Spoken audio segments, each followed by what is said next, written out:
نبی پاک صلی اللہ علیہ وسلم کیا شب بیداری بھی فرماتے تھے؟ دیکھیں، شب بیداری کے دو معنی ہوتے ہیں۔ ایک معنی یہ ہوتا ہے پوری رات جاگنا۔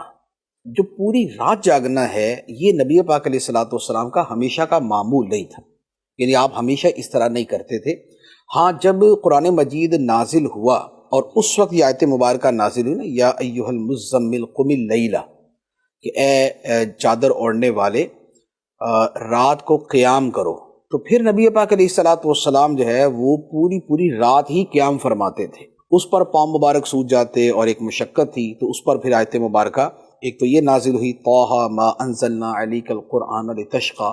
ہم نے یہ قرآن آپ پہ اس لیے نازل نہیں کیا کہ آپ مشقت میں پڑ جائیں۔ اور دوسرے نمبر پہ پھر اسی قم اللیل کے ساتھ الا قلیلا نصفہ او انقص منہ قلیلا او زد علیہ،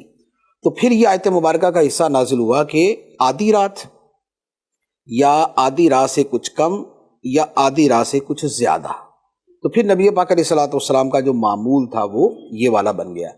اور باقی رمضان المبارک میں بھی نبی پاک علیہ الصلوۃ والسلام کا معمول یہی تھا کہ رات میں کچھ نہ کچھ آرام فرماتے تھے اور رات کا اکثر حصہ جو ہے وہ جاگ کر گزارتے تھے۔ تو کبھی کبھار تو یہ ہے کہ پوری رات ہی آپ نے جاگ کے گزاری، لیکن جو معمول مبارک ہے وہ یہی تھا کہ عبادت، پھر آرام، اور پھر عبادت کے لیے